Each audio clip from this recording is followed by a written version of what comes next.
a rare folio, a forgotten codicil, and one scholar's quiet war against the legacy he couldn't erase.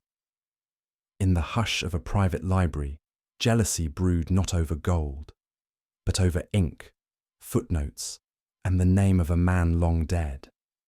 What begins with a fragment of paper unfolds into a case of cunning, humiliation, and old guilt that refuses to fade. Before we begin, I'd love to know where in the world you're tuning in from, and what time it is for you right now. Let me know in the comments. Settle in, because this mystery begins now. It was Saul Panzer who handed me the envelope. Hand-delivered, hand-sealed, and, if I may guess correctly, hand-wringing in origin. "She said it's personal," Saul muttered. "Didn't ask for Wolfe. Asked for you." That's unusual. Most people with trouble want the big man, not his sharper, better-looking assistant. The envelope was thick cream stock, faintly creased, and had the kind of handwriting that belonged on a hymn book or a cancelled cheque. Inside was a single sheet of lined paper, the kind you'd find in an academic file cabinet next to a dried-out rubber band. It read, "Mr. Goodwin, my brother did not die from a bookshelf. He died because someone killed him. Please come. No police. Judith Greaves." There was no address, but the letterhead read, "Brynford Rare Collections Library." And yes, it did smell faintly of lavender and library glue, like something half forgotten and half preserved. I was already reaching for my jacket. The Brynford Rare Collections Library had the charm of a monastery and the humidity of a crime scene. I got buzzed in by a grey-haired guard with a paperback mystery tucked under his elbow, who pointed me toward the special collections room like he'd been told never to smile at strangers. That's where I found her, Judith Greaves. She stood next to a roll-top desk, spine straight, eyes cloudy like over-polished glass, mid-30s maybe, neat bun, green gloves, even though the thermostat read July. "You came," she said, not surprised, not relieved, just noting the fact, like cataloguing a donation. "I'm Archie Goodwin," I offered. "You're Miss Greaves, the one whose bookshelf misbehaved." She didn't smile. "My brother didn't slip. That shelf was bolted to the floor. He was trying to show me something. He said it had to be seen. And now it's gone." The air smelled like old leather and something faintly toasted. "Gone?" I echoed. She nodded. "Not misplaced. Removed. Erased." I was beginning to suspect this wasn't going to be about long overdue fines. We sat in a cramped side office where every stick of furniture looked like it had tenure. Judith kept those green gloves on even when she opened the bottom drawer and produced a small, flat tin box, the kind you'd expect to hold moustache wax or loose buttons. "This," she said, "is all that's left." Inside was a scorched fragment of parchment, brittle at the edges and singed to a crisp like someone had tried to roast history. I leaned in. The ink was faded, but one line caught my eye. "Grey" could have been Greaves, could have been Great Expectations, but I had a hunch. "That's your name?" I asked. She didn't answer, just closed the tin with a soft click and tucked it back into her satchel like it was ticking. "My brother Malcolm said he'd found something, a codicil, inside an uncatalogued volume from the Harrowby collection. He wanted to verify its authenticity before going public. And now," I said, "the page is ash, and the brother is buried." She met my eyes. "Exactly. I'll admit it. By now, I'd mentally filed Miss Greaves under eccentric, dusty variety, the kind who believes antique chairs should never be sat in and that books can whisper. So why me? I asked. Why not go to the police? Her lips tightened like she'd tasted something sour. They laughed, she said flatly. They said he slipped, that it happens. A shelf tips, a man dies, and that's all. But Malcolm didn't just trip over Dewey Decimal. He was scared, careful. He told me someone would try to stop him. And you want Wolfe? I said. No, she corrected. I want truth. You and Mr. Wolfe deal in that currency, quietly. I considered. Most people came to us with lawsuits or bruises, not singed codicils. And what do you expect us to find? Her voice was quiet. Proof that the Harrowby bequest, $3 million, was never meant for who it went to. The rightful heir was my brother. That did it. I stopped smiling. I left her in that archival crypt with more questions than answers and a faint desire for fresh air. As I crossed the gallery toward the exit, something tickled my peripheral instincts, a sensation I don't usually ignore unless I'm chasing a cab or balancing Fritz's cheesecake tray. The fire exit near the reading alcove had a wire running up the frame, an alarm line, neatly snipped, not torn, cut. I filed that under curious, possibly nefarious, and kept walking. Thanks, I told the guard as I signed out. He grunted. No one else came in since you arrived. Sure about that? He looked at me like I'd asked if books had teeth. Only her. I didn't argue. But halfway down the staircase, I glanced up. A shadow flickered on the mezzanine railing, someone moving, then still. I stopped, waited, and looked again. Nothing. Just an empty corridor, dust motes in the light, and the feeling someone was hoping I hadn't seen them. But I had. By the time I got back to the brownstone, it was past 6. The sidewalk was sweating, and I was halfway to a bad mood. I didn't like ghosts in libraries, or women who smelled like funeral arrangements. Inside, the house was quiet, except for the gentle hiss of water pipes and Fritz humming O Sole Mio in the kitchen.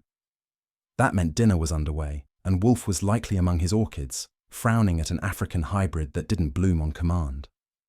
I knocked once and stepped in. He looked up. You're late. I'm colourful, I corrected, hanging my hat. Explain. So I did. The librarian, the gloves, the burnt parchment, the allegedly murderous shelf. He listened, snorting occasionally like a horse offered margarine. No police, he asked. She's not fond of them, and I think she's not fond of whoever inherited Harrowby's millions. That got him. His eyes narrowed like he'd just tasted cheap vinegar. Did she mention the name Harrowby herself? Yup. He leaned back. He was a pompous dullard. He also owed me money. Should we send her a bill? No, send her word I'll consider it. That's almost enthusiasm, I said. He grimaced. I detest melodrama, Archie, but I detest fraud even more. I didn't say it, but I knew. The name Harrowby had done what burnt parchment and grief hadn't. It had lit the match. Malcolm was my twin, Judith said, her voice so steady it made me suspicious. But only in the biological sense.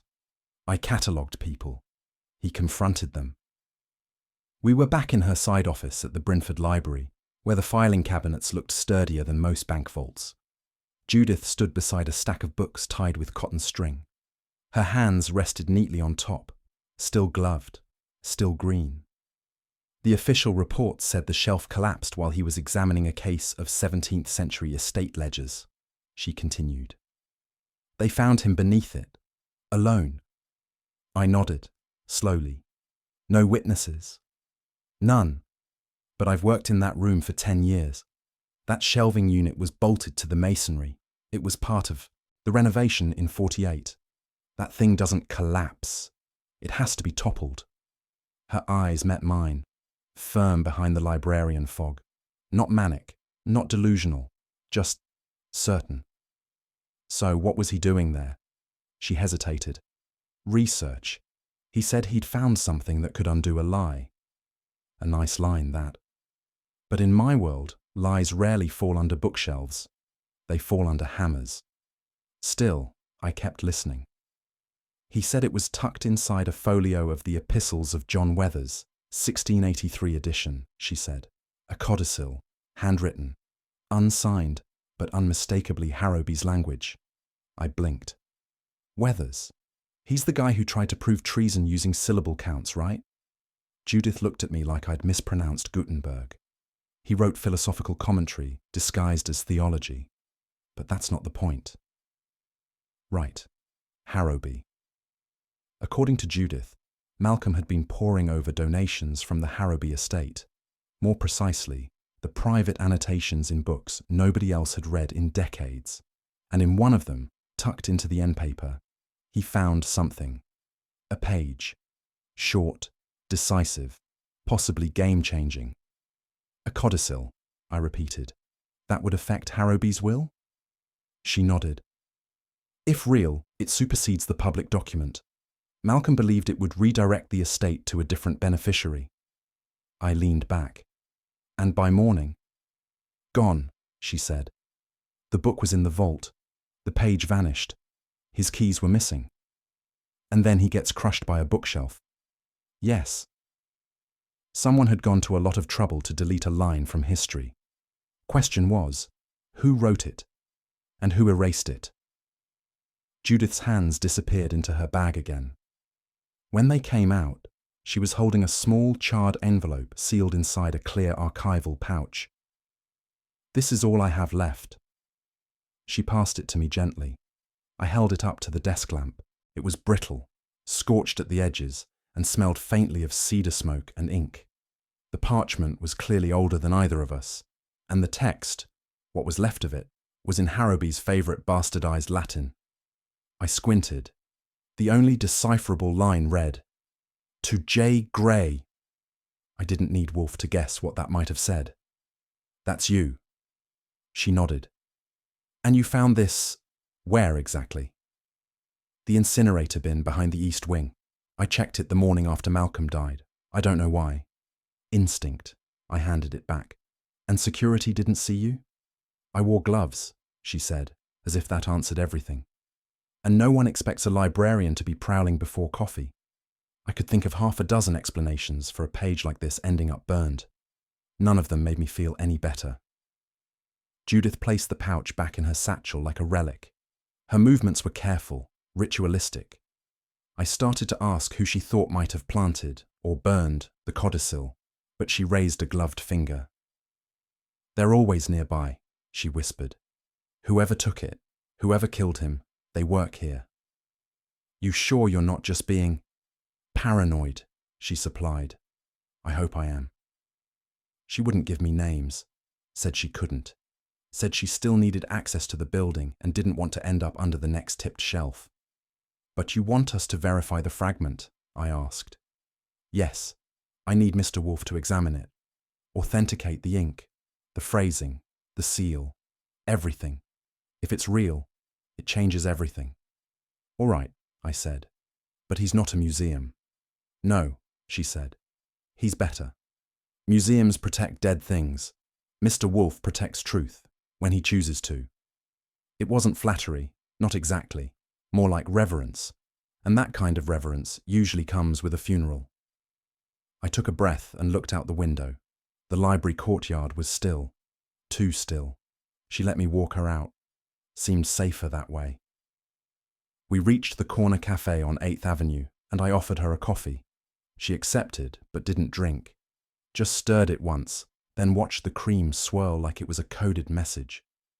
Across the street, a man in a grey overcoat was pretending to be deeply moved by the pigeons. Friend of yours? I asked. She didn't turn around. No. Know him?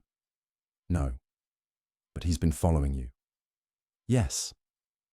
Her voice was dry as archival paper. I paid the check, handed her the untouched cup, and walked her a block south. She gave a tight nod, then disappeared down a narrow side street lined with stacked crates and closed shops. I doubled back.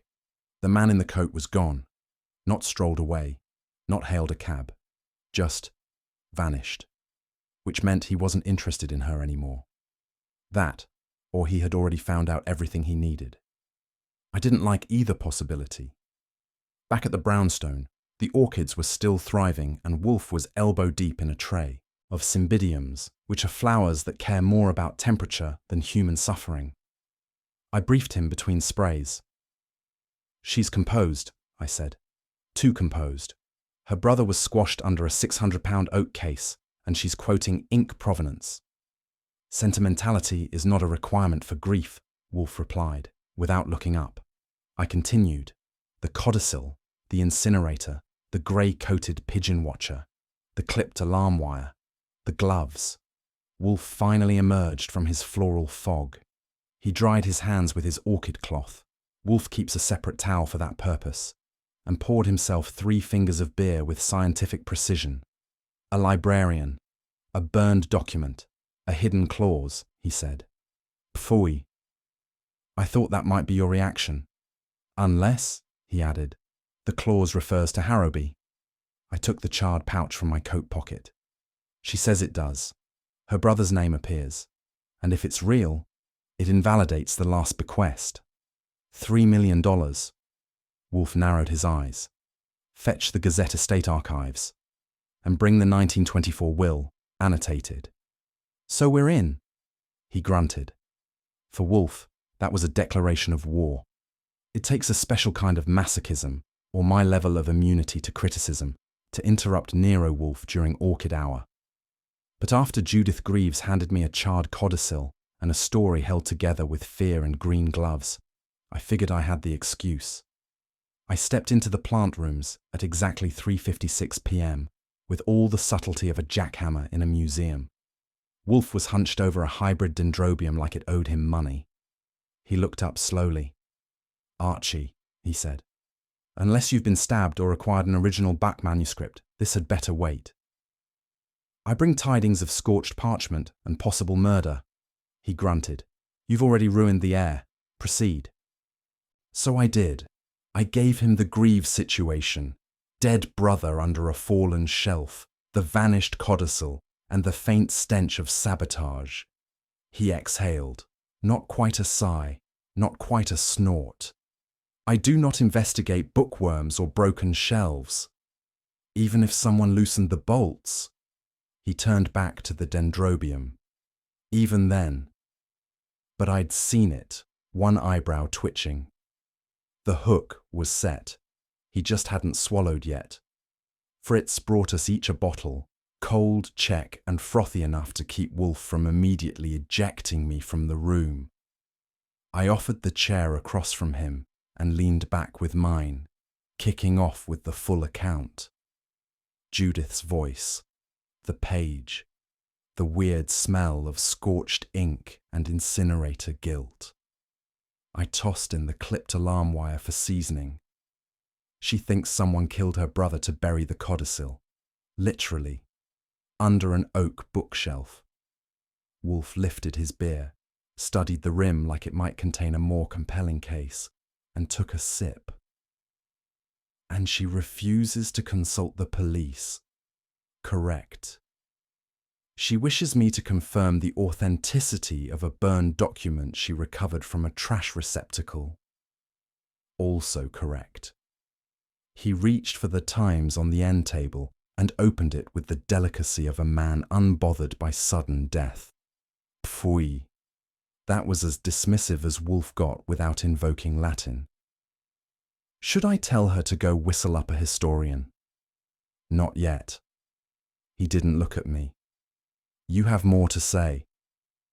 And he knew I did. I let it linger a beat. Then, casually, like asking for mustard, I dropped the name. "She claims the codicil was from the Harrowby collection." Wolfe didn't speak, but the pages of the Times stopped rustling and his posture adjusted by a millimeter, which, for him, might as well be a heart attack. He folded the paper and placed it down precisely. "Harrowby. That's the one. Title, trust fund, and apparently secret will amendments in antique theology books." I knew Algernon Harrowby, briefly. He was an obnoxious dilettante who fancied himself a scholar of metaphysical land disputes. "Sounds like a riot," He owed me a debt, Wolfe said, voice cooling to that dangerous stillness that always precedes movement.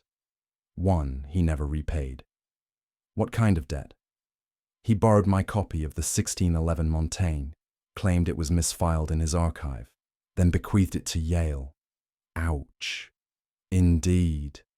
Wolfe poured himself another inch of beer, but didn't sip. Until now, he murmured, almost to himself. Perhaps the bill has come due.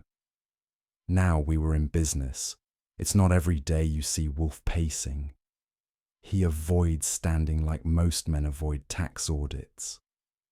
But after Harrowby's name came up, he left the chair and began a slow rotation through the office like a disgruntled planet. He was silent at first. Then, in that slow, declarative tone that makes you feel like you're on trial for breathing incorrectly, he said, "Manuscripts lie. Paper lies. But motive, Mr. Goodwin, is the honest parasite. Lovely imagery. I am not sentimental about parchment, but when a man is silenced to suppress a clause, especially one crafted to undo a deception, that is theft of truth. And that bothers you?" He paused, halfway through a turn. "Theft of truth is worse than theft of coin. It corrodes the ledger of civilization." I mentally flagged that quote for possible use in the memoirs. "You're hooked," I said. "Nonsense. You just called murder a parasite on motive while monologuing about civilization." He resumed pacing. I leaned back. "Should I cancel dinner?" "No, but cancel the orchids. Tomorrow morning, I shall require complete access to the Gazette's estate records and probate indices." A man willing to skip orchids? The killer didn't know what he'd awakened. I pulled the scorched pouch from my jacket pocket and placed it on Wolfe's desk. He didn't touch it. He studied it the way a chess master studies a piece he didn't move and wonders who did. "Read the legible line again," he said. "To J. Gray." That's as far as it goes before it hits barbecue. Wolfe gave a soft snort. "Greaves. Judith Greaves. You think Malcolm was leaving it to her? I think Harrowby may have been." He finally opened the pouch and lifted the fragment, with the same reverence Fritz reserves for soufflés. He sniffed it. "Red iron gall ink, common. But the script matches Harrowby's annotations in his marginalia." "You've seen them?" "Of course." He couldn't resist scribbling on Marcus Aurelius, with opinions. Wolfe leaned back. "If this is authentic, and if the full codicil matches the tone, then it supersedes the 1947 will, meaning the bequest to the university is invalid." $3 million invalid? Precisely. He tapped a finger once against the glass. "Tell Miss Greaves I shall see her, provided she brings the original parchment, not a smell of ashes. And if she can't? She can bring me the lie." I relayed the message to Judith via telephone. She was silent for 3 whole seconds, an eternity in Manhattan, and then whispered, "I'll come tomorrow, early. He must see it for himself." After I hung up, I found Wolfe already halfway through his second beer, eyes closed, lips moving slightly like he was tracing invisible lines across a legal map. "You're officially in," I told him. "I was never out," he said, "only temporarily unconvinced." "Convincing you is harder than proving a codicil in Latin." "I do not require convincing. I require logic." That was Wolfe speak for "you were right," and I took it with grace. He gestured vaguely toward the shelf. "You'll need the Gazette archives on the Harrowby dispute. Start with 1924. The death of the first Baron caused no end of legal acrobatics. And you?" "I will remain here, thinking." "So the usual division of labour." He didn't dignify that with a reply. I reached for my coat and notepad. When orchids get dumped for probate law, something's definitely afoot. And when Wolfe starts quoting Aurelius and calling ink common, it means we've crossed the line between irritation and obsession. God help whoever pushed that shelf. Reginald Loomis greeted me like I was there to serve papers. He was tall, silver-haired, and wrapped in a linen suit so immaculate it probably had a restraining order against wrinkles. His office overlooked a quiet stretch of Lexington Avenue and was decorated with enough leather-bound volumes to make a bishop sweat. "I was just about to leave for a meeting," he said, eyes flicking to the clock like it owed him money. I smiled. "This'll be quick. I'm following up on the Harrowby codicil." That got him. Not much, but enough. A pause, half a breath, a flicker of calculation. "I see," he said slowly. "That again." "Again?" "It came up once. Some confusion over a page. A clerical misunderstanding." "Clerical misunderstandings don't usually end with people crushed under antique bookshelves." He sat down and folded his hands. "What are you implying, Mr. Goodwin?" "That depends." "Did you know Malcolm Greaves?" "Briefly." "And his sister?" His jaw tightened. "Judith is tenacious." That's lawyer speak for annoying and inconvenient. He adjusted his cufflink and added too smoothly, "This whole thing is unfortunate, especially with Malcolm's death complicating things." I hadn't mentioned Malcolm's death yet. I didn't point it out. I just smiled, thanked him, and walked out thinking, sometimes the first lie is the most telling. If Reginald Loomis looked like a contract clause, Lenora Vale looked like a publicity still. She had the kind of face that made you want to apologize for interrupting, even if you were holding a subpoena. Her office in the Brynford East Wing was lined with illuminated manuscripts and just enough red velvet to imply she didn't mind being stared at, on the page or in person. "Boston?" I asked, not quite leaning against the doorframe. "Lecture," she said smoothly. "Rare vellum usage in Restoration-era theological marginalia. Riveting." "Any witnesses?" She gave me a smile that belonged in a frame. "The attendees and Amtrak." I nodded. "Funny thing, the night Malcolm Greaves died, you were still listed as signed into the building." She arched a brow. "That's impossible. Tell that to the digital keylog."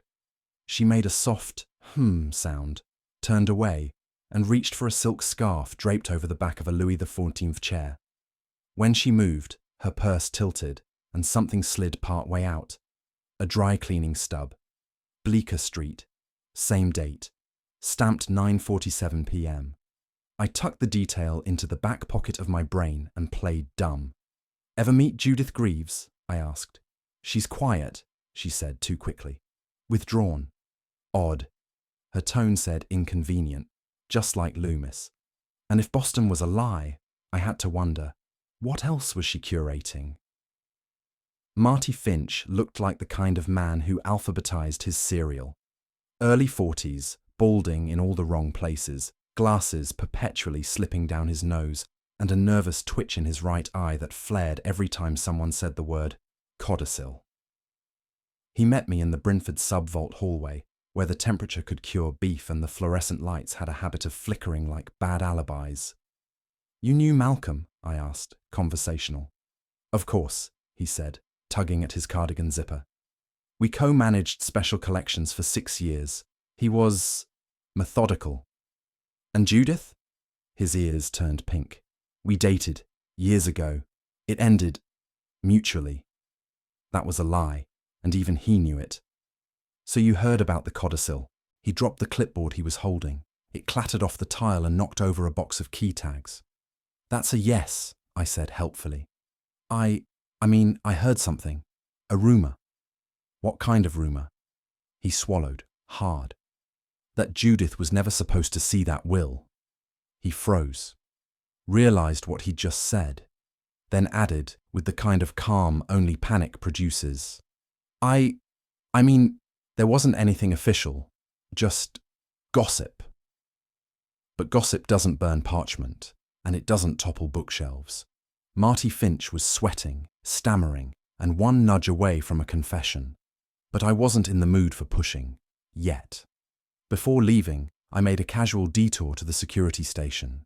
There's a thing about restricted access logs. They never lie.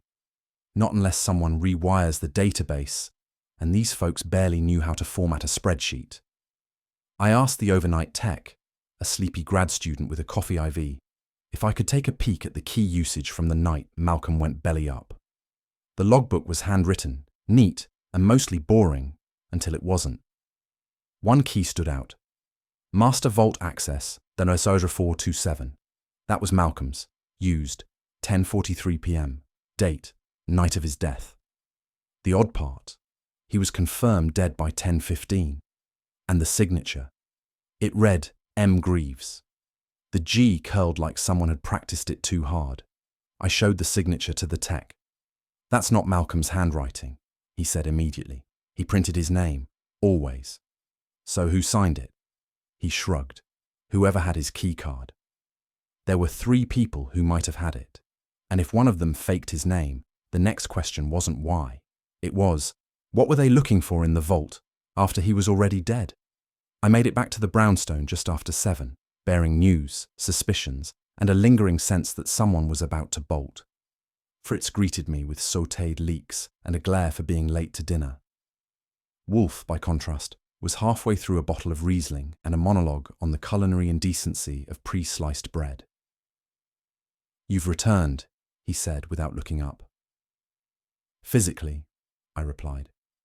"Mentally, I'm still under fluorescent lighting next to a man who smells like mildew and guilt." I gave him the report. Loomis's slip, Lenora's bluff, Marty's twitch, and the signature that should have never existed. Wolfe finally set down his wineglass. "Boston, indeed," he said. "Miss Vale is either an elegant liar or a very foolish one." "You think she signed the vault log?" "No," he said. "But she knew who did." I sat down. "We've got 3 suspects, 3 motives, and 1 dead librarian." Wolfe leaned back, eyes closed. "Not quite. We have 3 theories of motive. Only one truth, and it's buried beneath charred ink and wounded pride." Which, coming from Wolfe, meant we were finally closing in, or someone was about to get desperate. Wolfe doesn't take calls during lunch, especially not from the medical examiner's office. But when Dr. Moretti rings and Fritz raises an eyebrow, it means something's cooking besides veal. Wolfe took the call seated in his dining chair, napkin still perfectly folded. His expression changed by degrees, from irritation to interest, to something that almost resembled respect. When he hung up, he didn't return to the stew. He looked at me instead. "Malcolm Greaves," he said, "did not die from blunt trauma. There was minor impact injury, but not enough to kill." I nodded. "So?" "There were lesions on his palms and forearms. Dermal degradation consistent with toxic exposure. Rare, deliberate. Toxin? Alkaloid-based, absorbed through the skin, odor faintly acidic like vinegar and almonds." My spoon paused. "Old book glue," he nodded. "Or leather, when treated improperly or maliciously, particularly in centuries-old bindings." I pushed the stew away. "So someone poisoned a book?" "Yes," Wolfe said flatly, "and someone else was meant to pick it up." He wasn't chewing anymore, and that, my friends, is how you know the case had just changed shape, from falling furniture to deliberate murder. Next morning, I headed to Brynford Library with a purpose and a suit I didn't want touching anything mouldy. The preservation vault sat 2 floors below special collections and was accessible only via a swipe card, a prayer, or good old-fashioned charm.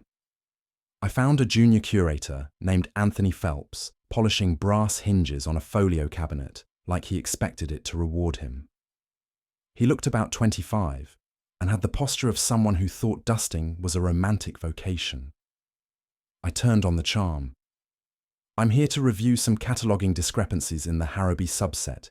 Preliminary request from Mr. Wolfe." He blinked. "The Harrowby collection?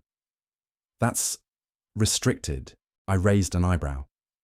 "Then I suppose you'd better supervise, so I don't misfile a priceless theology text under A for alibi." That worked. 5 minutes later, I was browsing shelves that hadn't been touched since Truman. 3rd row down, middle section. The air shifted, musty, sharp, and just acidic enough to tickle the nose hairs. Then I found it. a leather-bound volume with a blackened edge and a smell that sent me 2 steps back. Vinegar, almonds, trouble. I bagged it with my gloves on and nodded to Anthony. The game had just jumped to the next page, and someone hadn't erased the bookmark. Back at the brownstone, I laid the blackened volume on Wolfe's desk. He didn't touch it, just inhaled once and gave a slight grunt. Vellum interior, full leather exterior, I reported. Binding partially burned. Heat source appears intentional. Smells like chemical residue. Wolfe narrowed his eyes. Title: Practical Law and the Question of Heirship in Early American Settlements. Catchy. He said nothing, but a muscle twitched above his left eyebrow. That book was shelved beside the one Malcolm allegedly found the codicil in, I added. Still nothing.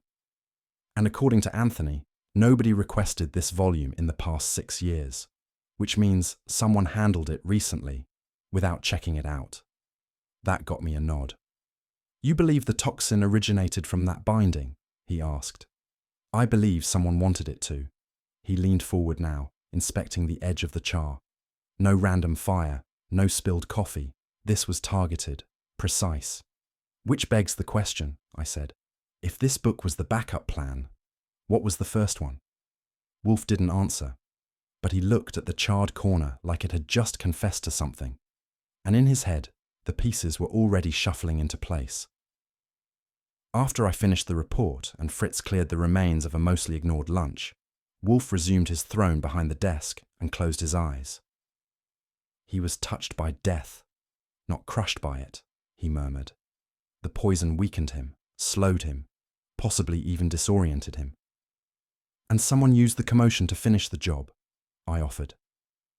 Possibly, or he collapsed under the weight of a toppling shelf, assisted by fate and gravity, but only after he was weakened.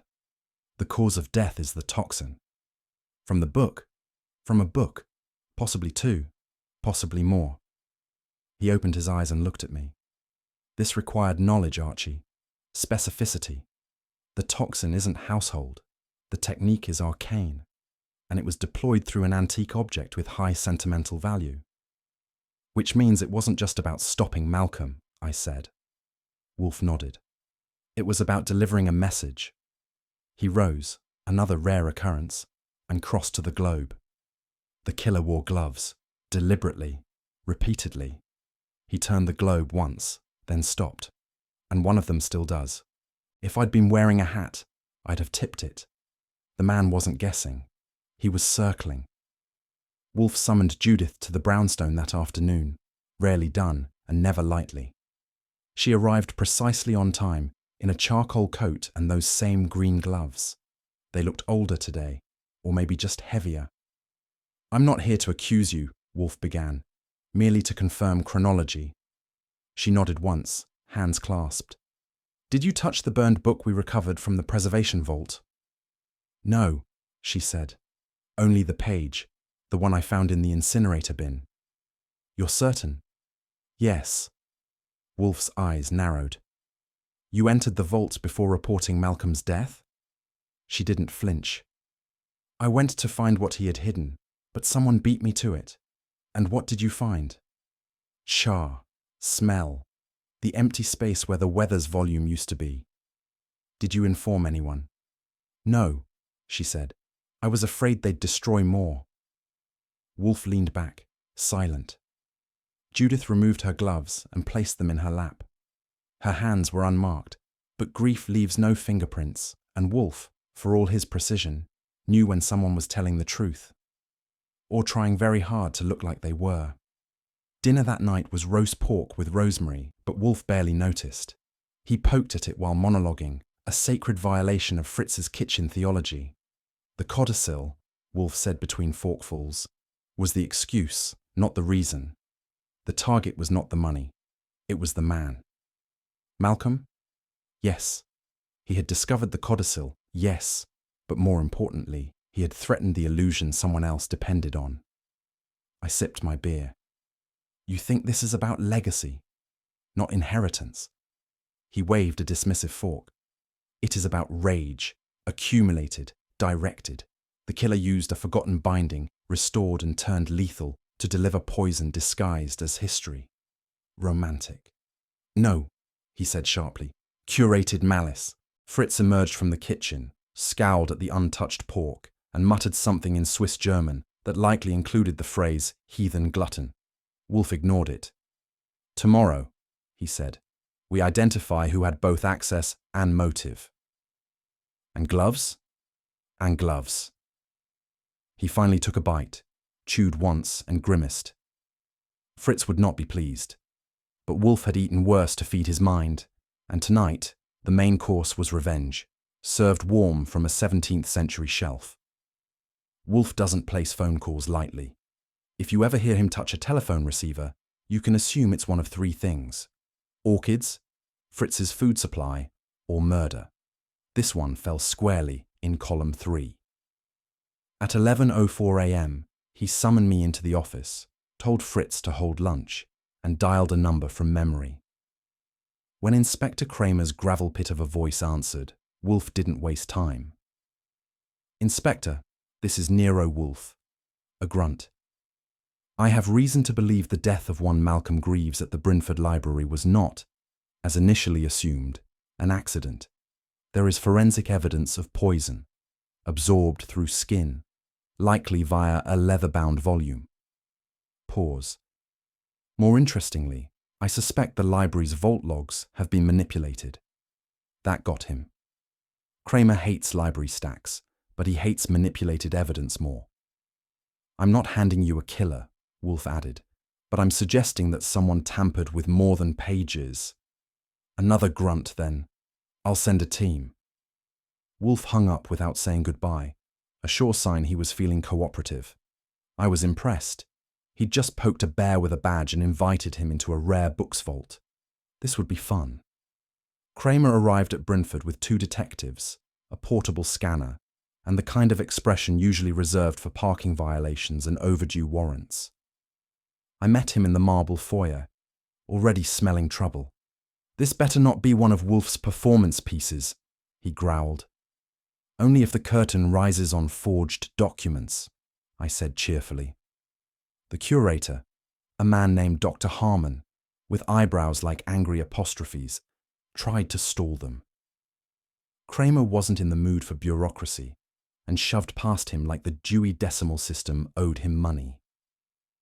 Once inside the special collections room, Kramer's team began dusting, photographing, and examining every cabinet, drawer, and access panel. I noticed 2 interns nervously wiping their hands on their cardigans. The digital archive server, tucked behind a locked panel, was accessed and downloaded. And then something clicked. One of the techs, a square-shouldered guy with a buzz cut and an allergy to silence, said, "Sir, we've got a mismatch. The logbook says Judith Greaves accessed the vault at 10:47 p.m., the night of her brother's death," he said. "But the server shows no card swipe," which meant someone had forged a paper trail without leaving a digital footprint. That wasn't amateur work. And it wasn't random. Kramer held the physical logbook like it had insulted his mother. "She signed here," he barked, jabbing a finger at the line marked 10:47 p.m., 2 hours after Malcolm's official time of death. I leaned in. The name was there.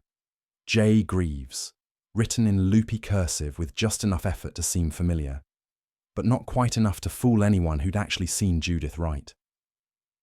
"Looks close," I said, "but look at the G. That swirl's got more drama than Judith's handwriting ever managed," Kramer grunted. "And the ink," I added, tapping the edge. "It's darker than the other entries. That page is dated 3 nights ago. This ink hasn't finished drying." He turned on me. "This smell like Wolfe to you?" "Wolfe doesn't fake logbooks," I said. "He just reads them better than anyone else." Kramer frowned and said nothing. The page suddenly felt heavier in his hand, not because it was paper, but because it had been planted. We had a forged signature, a vanishing keycard swipe, and a fake timestamp. The only question left? Who forged it? And who were they trying to frame? Outside the library, Kramer cornered me under a gargoyle carved to resemble something with indigestion. "I don't like being yanked around," he said. "If Wolfe planted this, I'll have his license so fast it'll make your head spin." I leaned on the railing and looked up at him. "If we planted it, Kramer, we'd have used a better pen and made sure the server matched." He scowled. "Face it," I said. "Someone tried to frame Judith Greaves. Sloppy ink, no card swipe, and a timestamp that screams, 'I did this in a hurry.'" "Maybe it was her," he snapped. "Maybe she planned it that way." I shook my head. "Judith doesn't write like that, and she doesn't panic. She's scared, yes, but deliberate, like you with a subpoena." He grunted, but the heat was already leaving his voice. "You got someone in mind?" "I've got 3 someones," I replied. "And one of them just made a mistake." Kramer didn't respond, but he didn't walk away either. And that told me he was listening, which meant Wolfe's trap was working. Judith met me at a bakery 2 blocks from the library, sitting at a corner table with tea she hadn't touched. The green gloves were back on. Her posture was perfect, but her eyes had that glassy sheen that only shows up when you're already halfway braced for disaster. I dropped into the seat across from her. "Your name showed up in the physical logbook," I said. 10:47 p.m., vault access, 2 hours after your brother's death. Her face went pale like someone had flipped a light switch. "No," she whispered. "That's not possible. It's there in ink." She shook her head. "I never went back. I couldn't even get inside. My keycard was gone. I thought I'd misplaced it." "When?" "The morning after Malcolm died. I didn't report it. I assumed it didn't matter anymore. Someone used your name, Judith. Someone wants the police to believe you returned for something." She stared down at her gloves. Then she looked up. "They want it to look like I went back for the page." She exhaled slowly. But I didn't. I believed her, which meant someone else had taken her key and tried to bury her with it. Back at the brownstone, Wolfe sat at his desk like a judge waiting for a witness to self-destruct. I relayed everything: logbook, forged signature, stolen pass, and Judith's reaction. He poured himself an inch of beer, swirled it, and didn't drink. "A forged record," he muttered, "and a burned book, both pointing at Judith. Yes, crude sabotage." "Too crude?" I asked. "Crude and obvious," he said. "The killer framed Miss Greaves with ink and timing, but didn't account for digital redundancy, a common error among the intellectually insecure." I sat back. "You think the point wasn't just to get her blamed?" "No," he said. "The point was to create a diversion. While we investigate her, we miss the real motive." "Which is?" He steepled his fingers. "Someone was named in that codicil. Someone whose name was not Judith Greaves. And that someone burned it before we could read it." I nodded slowly. "So the sabotage wasn't just to hide guilt, it was to erase identity." Wolfe gave a rare, thin smile. "It is always easier to destroy evidence than to falsify it completely. This one tried both." He finally drank the beer, then said, "Now, let's see what they overlooked. If you ever want to know how many lies can fit between the appetizer and the check, ask a waiter." I did just that at La Balzac, a midtown joint that served overpriced steak tartare to people who wore antique gilt like cufflinks. The maitre d' pointed me to Sal, a greying server with the precise expression of a man who'd seen one too many awkward power lunches. "Yeah," Sal said, polishing a glass. "They were here. Corner booth, no breadbasket, 2 gin and tonics, steak medium rare for the guy, soup for the dame. Lenora Vale and Reginald Loomis. They had lunch at 12:45 p.m. on Tuesday. According to Sal, only one of them paid. She got a call, he said, jerking a thumb toward the door. Excused herself before the entree even cooled. Never came back. The guy waited 20 minutes, paid, and left. Looked like someone had slapped him with a tax audit. I left him a generous tip and pocketed the receipt.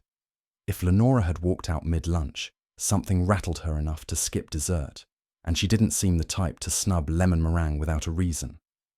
The question was, who called? What did they say? And where did she go? Reginald Loomis looked like a man who had just remembered where he buried the body. I caught him in his office, nestled inside a walnut-panelled corner of Brynford Library's legal annex. His collar was wilted, his tie skewed, and his forehead gleamed like a busted dam. He tried to square his shoulders when I walked in, but they sagged under the weight of too much silk and not enough spine. She seemed confused, he told me, fumbling with a humidor. Lenora. When she took that call, something about her expression, it shifted, cold, then anxious. He popped open the humidor and offered me a cigar with fingers that shook harder than a cheap martini. I declined. You didn't try calling her afterward, I asked. No. I assumed she'd gone home. Without her purse. He blinked, then tried a chuckle. She's eccentric. So is Wolfe, I thought, but he doesn't vanish between the soup and the spoon. As I left Loomis behind, still sweating like a sausage on a summer grill, I couldn't decide what was more off, the sudden disappearance, or the way the lawyer seemed more afraid of Lenora returning than staying lost. Something about this guy wasn't just rattled, it was rehearsed. The Brynford Library's Special Collections Wing doesn't exactly scream crime scene. It murmurs it, politely, in mahogany and hushed velvet. But when I got there and asked the custodian to open up room 3C, he hesitated just a second too long. That's when I knew Lenora Vale hadn't just gone home. The door was locked from the inside. No sign of a struggle, no footprints in the thick carpet, but someone had cracked a window, barely, enough to let a smell linger that made my nostrils twitch. It was subtle, medicinal, like a hospital hallway crossed with a chemistry lab. Lenora was slumped in one of the deep chairs, her head tilted back, eyes shut. Unconscious, but breathing steady. No visible bruises, no cut glass. Just the faint scent of something chemical and a single red velvet hair ribbon loose in her lap. Her handbag was gone. So was the master key to the reading rooms, which should have been locked in the curator's drawer. I didn't touch a thing. I left the room as it was and told the custodian to call security. Then I made a call of my own. Whoever locked Lenora in that room hadn't meant to kill her. They just didn't want her talking. The handbag made its return before Lenora did. It showed up tucked behind a radiator in the coat room, discovered by a janitor who was looking for a dropped pen and found something hotter than a radiator pipe in August.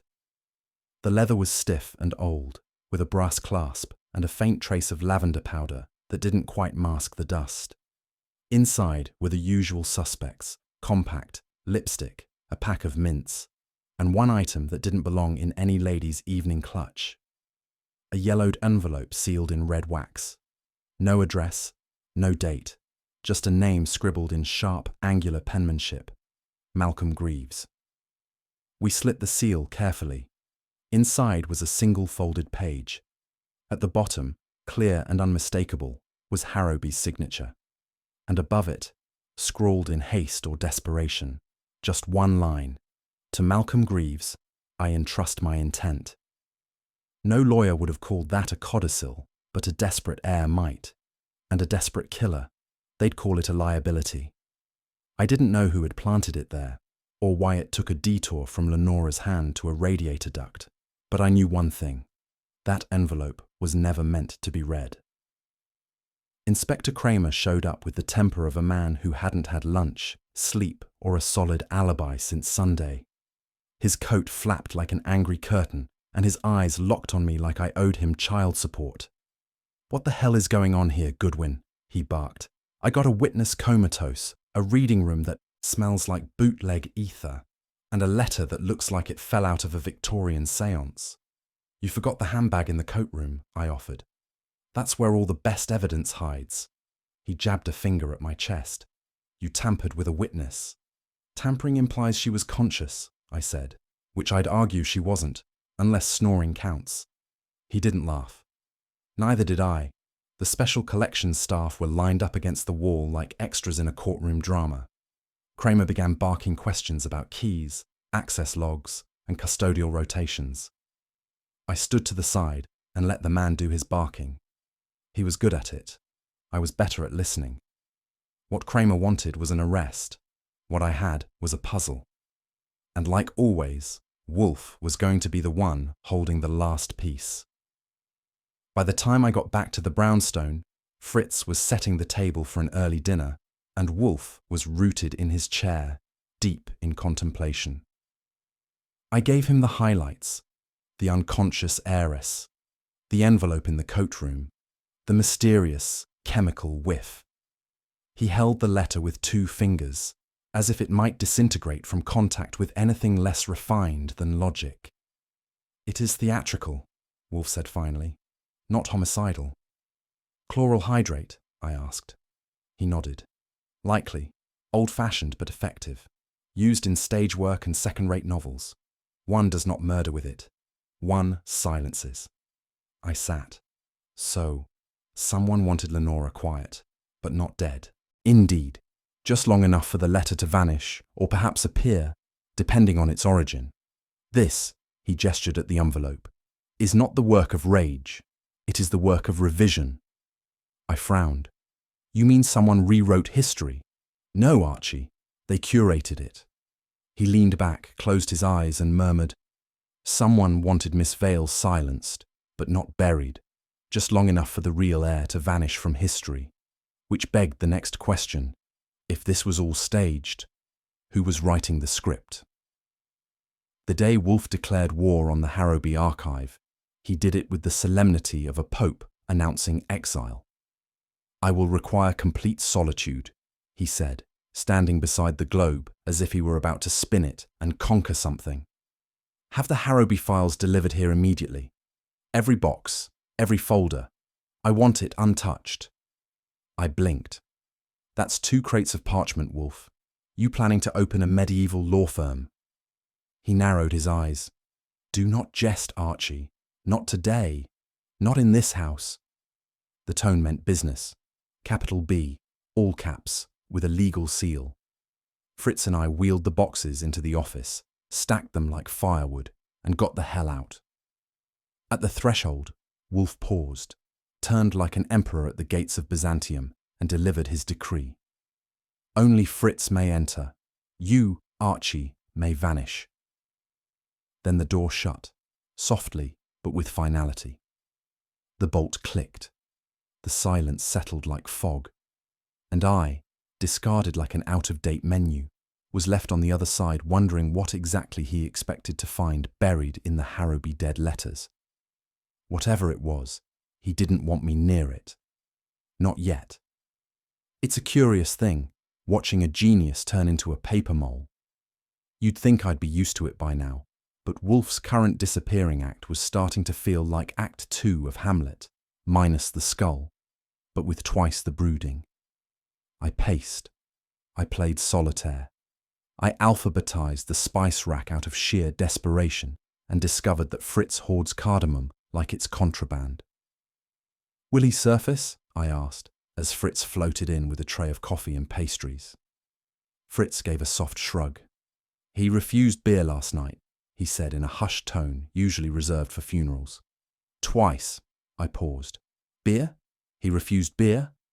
Fritz nodded gravely, placing a napkin like a priest folding vestments. "It is either brilliance or collapse."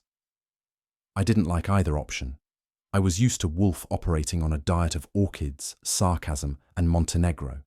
Not this monastic nonsense. By the 3rd hour of day 2, I was considering filing a missing persons report, or kicking in the door, though that would violate at least 3 household commandments. Whatever Wolfe was doing in there, it had better be worth the suspense. And the beer. Day 2, hour 16.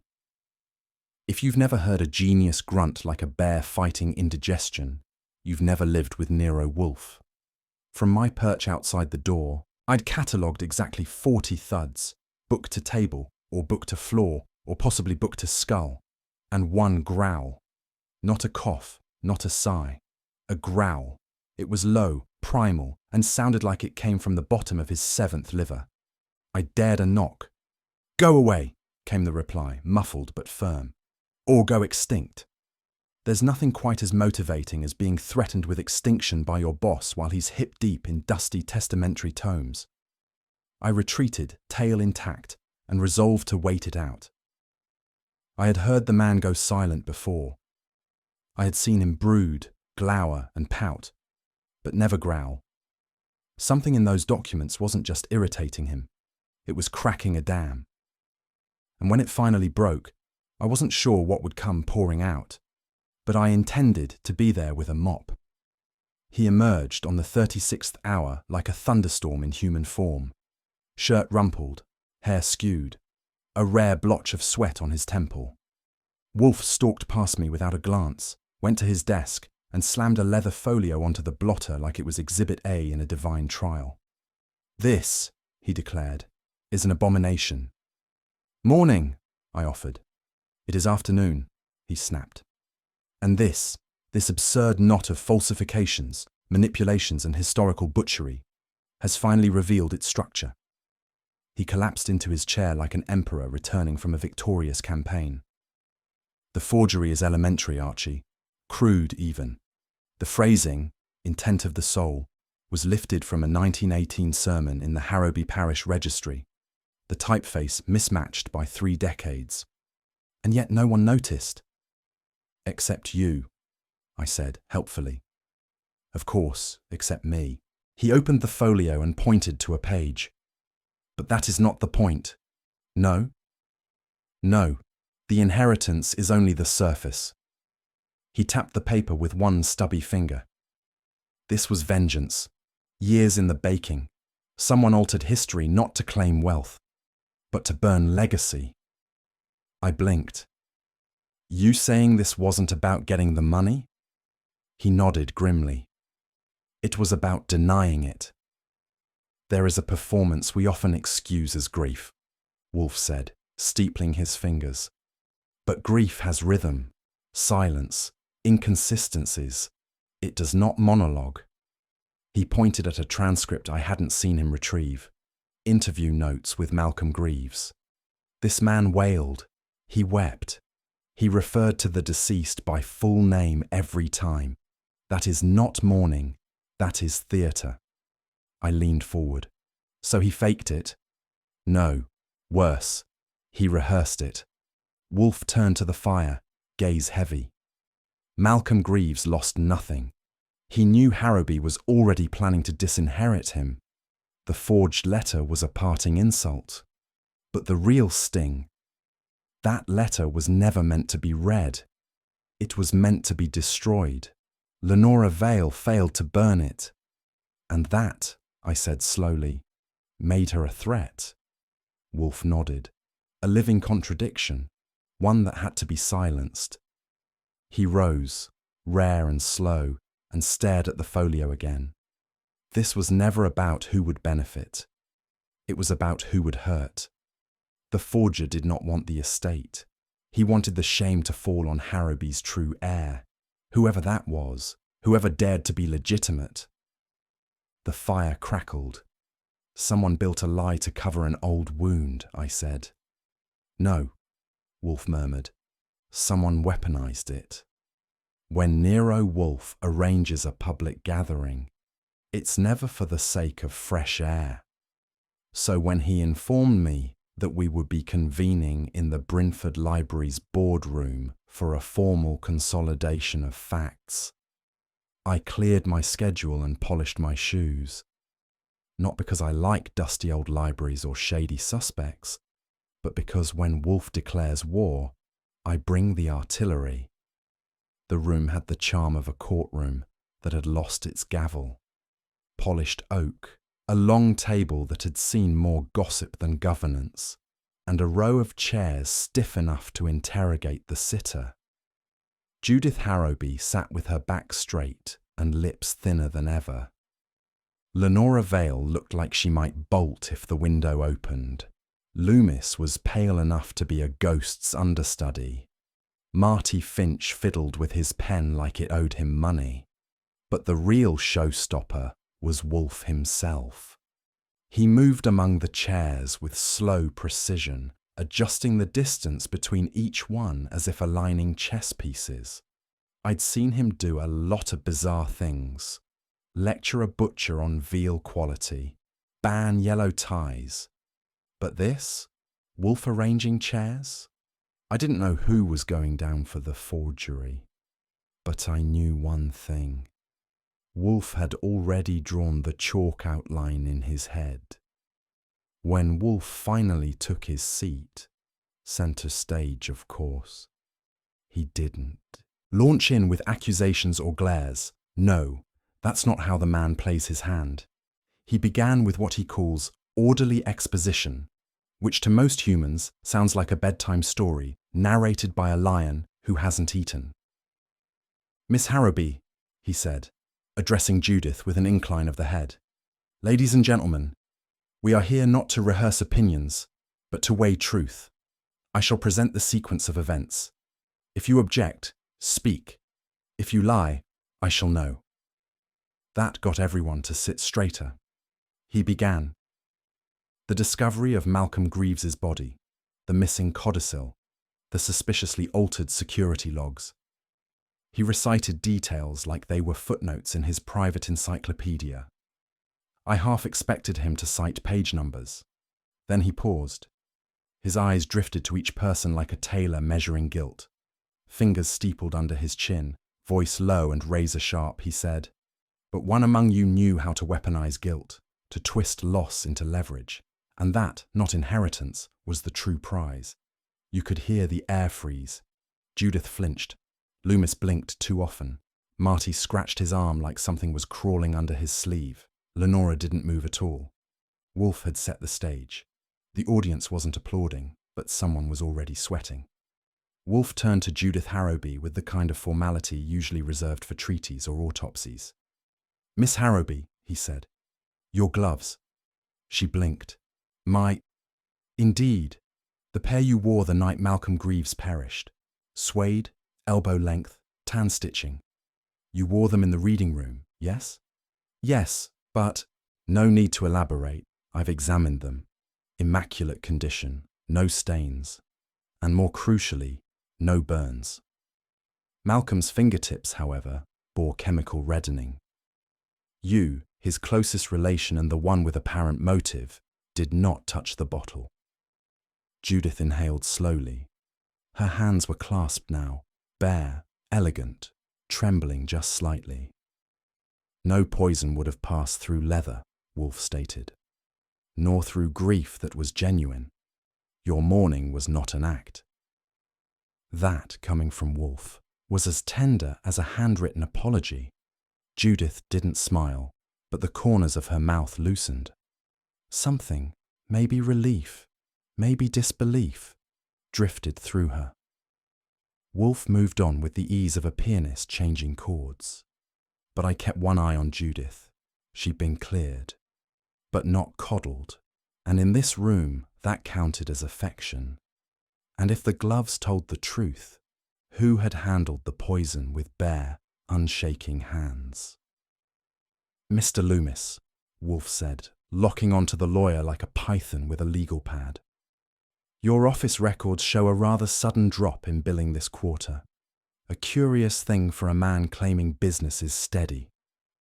Loomis's Adam's apple did a dance. "That's client confidentiality. I can't—" "You can, and you will," Wolfe snapped. "Or I shall subpoena your bank records and let the numbers do the talking." Loomis wilted like overcooked spinach. I had debts. Gambling.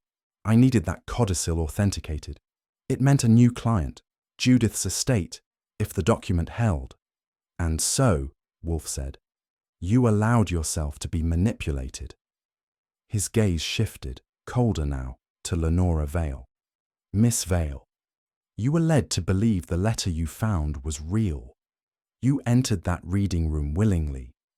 But your handbag, your sudden fainting, those were orchestrated. Lenora's mouth fell open. You mean you were the bait, Wolfe said. Nothing more. Whoever planted the forged letter knew you'd report it, and collapse precisely on cue. She looked stunned, like someone had swapped her script mid-performance. Loomis? A coward, yes. Lenora? A pawn? And the board? Still occupied by one player who hadn't made a move, yet. Marty Finch had the sullen dignity of a man whose secrets had grown roots. Wolfe turned to him with unhurried menace.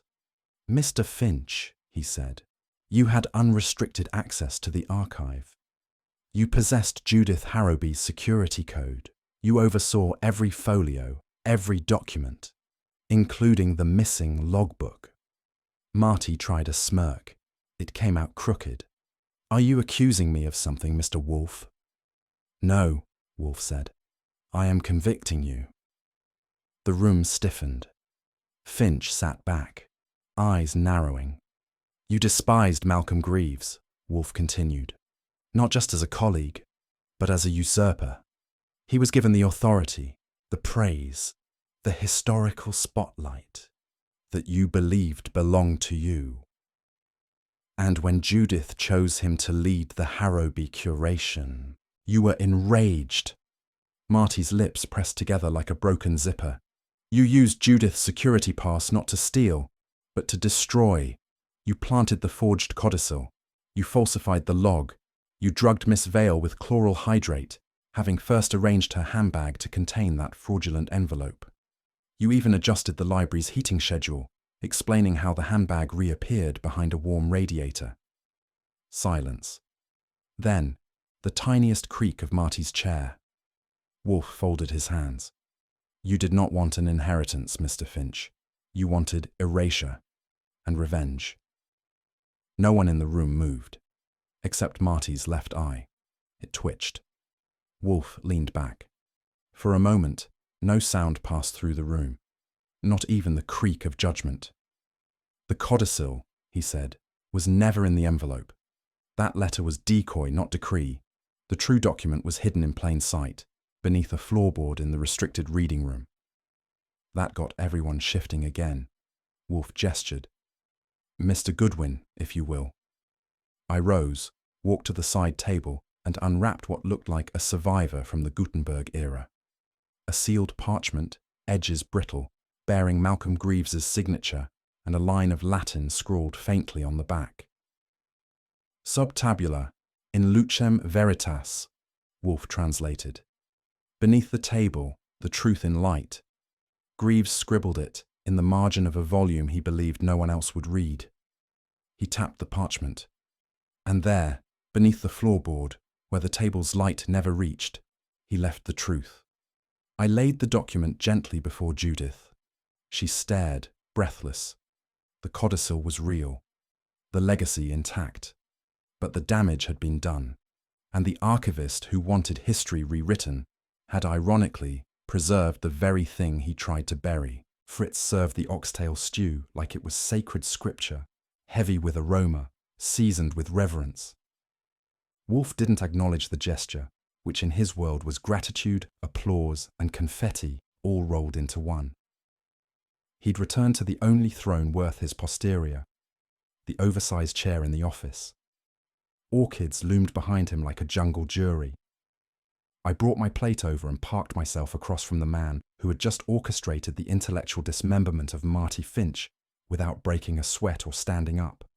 He spooned a slow mouthful, chewed like a man judging both the beef and the universe, and said, "Vengeance," he intoned, "has taxonomies, species even, some simple and savage, others cultivated like these orchids. Marty Finch belonged to the latter." "Sure," I said. He fertilized his with malice and librarian rage. Wolfe shot me a look, which I took as encouragement. He put his spoon down. The man did not wish to benefit from Malcolm's absence. He wanted to erase his presence. That is a rarer breed of vengeance, cold, meticulous, and unrepentant. He leaned back, orchids framing his skull like a crown of wax. And I knew that in Wolfe's mind, the real case hadn't closed. It had only entered taxonomy. The instrument was not poison, Wolfe said, folding his napkin with disgusted precision. It was humiliation. You mean that literal bottle of sedative didn't kill the guy? I asked. Mr. Greaves died, yes, but Finch did not murder a man. He attempted to murder his legacy. Wolfe stood, a rare event which I marked mentally on my calendar. He drifted to the globe, spun it once, then stopped at Italy, not because of relevance, but because he always did. Malcolm Greaves's offense was not financial. He was younger, more respected, and chosen to curate the Harrowby collection, a position Finch believed he'd earned by seniority and ossification. He tapped the globe. Finch's motive was not gain, but void. He did not want the will changed. He wanted it never written. I nodded. Sure. If you can't beat 'em, redact 'em. Wolfe grimaced. Archie, that was appalling. What can I say? I learn from the best. He resumed his seat and reached for his beer. The psychology of such crimes is baroque. Petty grievances, when dressed in footnotes, can topple dynasties. And kill people, I added. He closed his eyes. Yes. But that's almost incidental. Libraries, as a rule, don't make good crime scenes. Too quiet, too dusty, too full of people who argue about semicolons. But this case had proved me wrong, twice. I stretched out on the couch, hands behind my head, thinking back to Marty Finch's face when Wolfe unraveled him like a bad manuscript. That was the moment I learned the depth of human stupidity when mixed with footnotes and family trees. Honestly, I said aloud, if I ever kill a guy over a book, please smack me with a thesaurus. Wolfe didn't respond, which I took as his version of consent. I've seen people do insane things for money, lust, and revenge. But bibliography, that was a new low. Finch had staked his soul on a paragraph, a position, and the satisfaction of watching another man's legacy fade into a footnote. And yet, people will always find ways to get mean over ink. Libraries don't forgive, archives don't forget, and some folks, like Finch, don't understand that paper cuts go deep.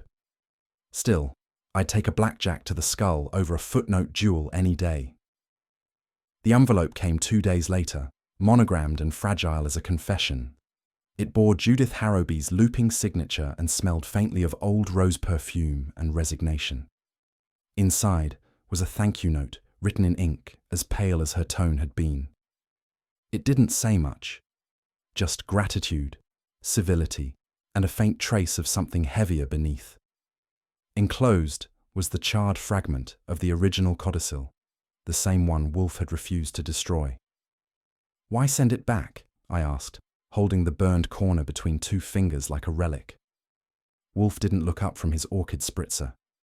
Because she no longer wishes to keep a monument to betrayal. She'll never forgive him, will she? Wolfe's head inclined just slightly. Forgiveness is not an archival matter. I stared at the note again. It wasn't angry. Just done. Maybe she wouldn't forgive Marty. Or maybe, years from now, she'd visit his grave and leave nothing but silence. Either way, she'd moved past the index card labelled grief. And in her world, that counted as closure. I cracked open a bottle of cold Czech beer, the kind Wolfe only tolerates when the temperature is just shy of frostbite. I placed it beside him on the side table like a peace offering to a particularly demanding Roman emperor. He picked it up, eyed the condensation, and took a cautious sip. Then he grimaced. Pah, too cold, and too bland. You say that every time, I said. And yet, you finished the bottle. That, he declared, is due to the triumph of hydration over taste. He sipped again and leaned back. This case, Archie, was an odious blend of intellect and odour. I grinned. Just your type, then. He didn't respond, but his eyes narrowed like I'd dropped the winning move on a chessboard he hadn't noticed we were playing. The books were shelved, the folders filed. Wolfe's mind was already pruning orchids or planning dinner, and I had a date with an armchair and a conscience that for once didn't need a drink. The office was quiet, save for the rustle of orchid petals under the fan and the distant clink of Fritz arranging cutlery like they were strategic defences. Wolfe sat, belly full, ego restored, eyes closed. Not asleep, just marinating in his own thoughts. I gathered the last of the case folders, tucked away the signed statements, and turned the lights down to their usual amber glow. You know, I said, for a case about a will, it had a lot of dead ends. Wolfe didn't open his eyes. It was never about a will, Mr. Goodwin. It was about willfulness. There was a beat of silence, the good kind. The kind that settles over a solved case and a dinner well served. Then, just as I reached for my coat, Wolfe muttered into the quiet, "Nothing smells worse than old guilt, except perhaps cheap perfume on a rare folio." I chuckled. I didn't know if he meant Judith, or Marty, or the whole damned lot. But I did know this. The scent lingers. Vengeance doesn't always come with blood or bullets. Sometimes it wears ink stains and walks in soft shoes across marble floors.